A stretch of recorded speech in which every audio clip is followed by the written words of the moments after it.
over, and you have to, and it's 2 o'clock in the morning, and they don't want to leave. You know what you tell them? You don't want to be rude, because they're your friends, you know, it's hard to find friends. So you don't want to be rude, and you don't want to say, leave, get up and leave, get up and leave, get up and leave, get up and leave. So you don't want to be rude, right?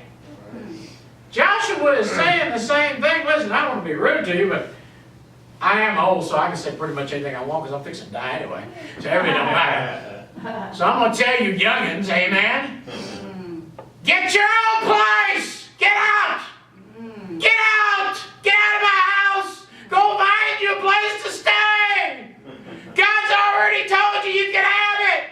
You can have the coastland! You can have the mountain land! You can have the lake land! You can have anything you want! There are 7 parts waiting for you!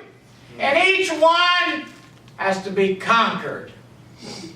Amen. Each one comes with a fight. Amen. But if we all fight together, we can beat them. They got chariots. They got chariots. They're giants. I don't know if we can beat them. We beat the last ones. Amen. You know what the problem is? They don't remember the past victories, and all they keep seeing is the new challenges. The new challenges. All the victories they won, they go, man, I remember when this happened. I remember when that happened. I remember when... Well, I can take you back. I can take you all back when I got saved. I can take you all the way back when I got right with God. I can take you all the way back, amen, when I was going through the prison ministries, when I was going to the nursing home ministries, when I was going door to door. I can go back to all the stuff, amen, and all the past accomplishments, amen. I can tell you about the whole house and all the houses we lived, how they got better and better and better, and then we went to worse, amen, and then we fixed it up and got it better and better and better, and how we fixed it up, amen, they went from a double wide to a big giant church, and things just got better and better, and now we're at the, you know, and now we're starting all over again. Right. You know why? Amen. Amen. Nobody wants to leave. Everybody's happy where they're at. They have no, you know, how long? You select to go possess the land which the Lord's already gave you. He's got a possession for you. You've prayed about this. You told God, I want a land of milk and honey. God says, I'm going to give you each a portion. Well, 7 tribes have said, wow, my brother takes pretty good care of me. You know. And me and my brother, we work together. And he runs the company, manages paying the bills, which I hate. He makes sure the taxes are paid, which I hate. He makes sure the maintenance to all the vehicles are done and the houses and everything. I hate all that. I hate details. I hate details. I love to sail, all right? And I don't even like to sail anymore, unless it's a big whale. I like whale hunting, amen? I've been whale hunting this one company, talked to him this week, and I said, you know, how am I doing so far? Have I got the whale in the boat yet? He said, no. He said, we still got to get the rest of your references, so I'm going to call her probably Friday or next Monday and find out if they need more references. And we have to have a $30,000 credit limit a month. So these customers have agreed to vouch for us and say yes, they can have 30,000 credit. That's DuPont and Dow and some of our other customers that we have. And you say, why? Because I like well hunting. If I get this, we'll be making, you know, I told my brother we'll make about $16,000 a month extra. I said, that's $8,000 for you and $8,000 for me, and my son's gonna be moving to Dallas. I could use an extra $2,000 a week. I said, I know you could. I said, so, you know, instead of me bringing home what I'm bringing now, I'll bring an extra $2,000 a week. I said, I think my family would be very happy, amen, if I caught this whale, because I got it all sold already. I done sold it all. You said, you don't have the contract. I believe by faith, amen, God will give me the land that He's promised me to possess. Amen. Amen. Do you believe it? Yes, amen. Yes, amen. Do Do you believe the victories that God's going to give you and your family? Amen. Or do you not believe it? They have settled.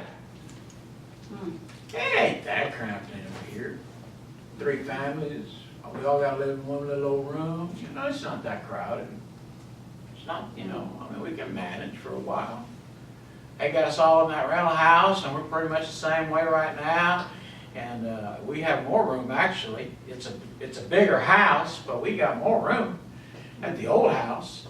Amen. Where we had, I got my pool there. Amen. I got my pool table there.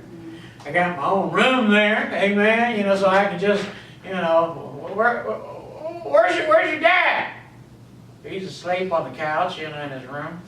You know, you can just leave me alone, you know. You don't have to bother me, all right? You know, this is in cases I'm married enough. If you break in, call me. I will go out there, amen, at 3 o'clock in the morning and say, you want to get it on? Let's go, all right? I'm ready.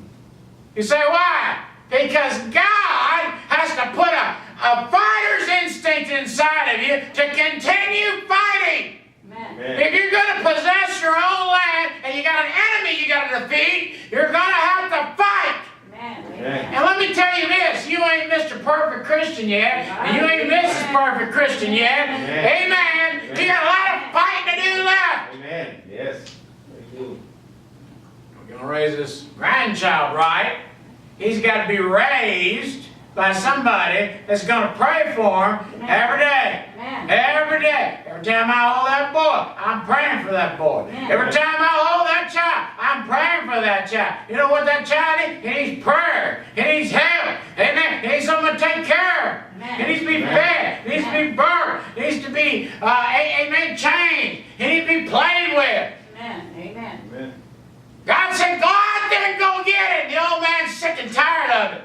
And he's looking around going, you know, there's 7 more lots for us to go get. You do know that, right? You do understand there's more land. Amen. You know what you have to do with more land? We had a guy come out. How many acres do we have out there? 15? 6. It was a big number. I don't know what number it was, but it was huge. I had to cut the grass. It took me 3 days. I felt like that guy on that show. Dun-dun-dun-dun. I can't remember what it was. Green Acres, amen. You know, I was on a big old giant tractor. Yes. You know, and I'm with the big old giant thing, and it took me 3 days to cut the grass, amen, with this tractor. There I am with the tractor, cutting grass. Finally, we had all these trees. So we called the stump guy. He said, how many trees you want cut down? I said, oh, about 100. And the preacher that was there before me said, man, you're real brave. I said, I am? He said, yeah. He said, don't you realize this is an oil patch land right here? And Exxon and all these other companies have oil pipes all running underneath this land? And of course, I had hit a couple of them pipes before. Of course, I never realized they were oil pipes. He said, I was always too scared that they would blow up. And I said, I wasn't scared. I was just too dumb to realize it. But we cut them down. Amen. We trimmed the land. Amen. We cut them all down. Amen. So Joshua tells one tribe, go up there and cut down the trees. Oh, I don't know about all that. That's a lot of work, you know. Well, you say you want some houses. Right. How you going to build a house unless you got some wood? Amen. Well, that seems like a lot of work. Do a lot of moving and stuff, and you know, I'm really kind of happy where I'm at. I know, but your brother and his brother, they're all living in the same house. Right. Amen. Amen. And that nobody wants to say go home. Amen. Go home. Amen. So the old man comes out and says, hey, you 7 tribes that haven't got your own land yet, that God's promised you. He's promised you. He didn't say just go out there and do it. He said he already promised you. He said, now I got 7 pieces of land right here. They've all been described. I'm going to put them in my hand. And guess what you're going to do? You're going to draw them by lots. Everybody gets to pick one, the leader of each tribe. So the leader would pick one of the sticks. All right, I got the desert. Love the desert. Man, I got part of the desert right here. This is good desert land. Man, I love roaming out there in the desert. Four-wheelers and everything else we can do. We'll have us some fun. We're going to move out to the desert. The other guy says, great, I got the coastland. I got the mountain land. I got the plain land. I got the hill country. I got the, amen, down in the valley. I got the valley. Every one of them got a different piece. 7 pieces of land were still left for the tribes. But they did not want to go because they were slack. They were happy in neutral. The engine was running like I'm hearing an engine run right now, probably the heater. And I'm hearing this engine run and we're not going anywhere. You're just revving up the engine.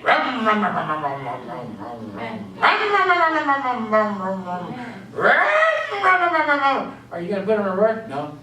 We're going to put it in neutral and drive? No. We're just going to sit here and hit the gas every once in a while.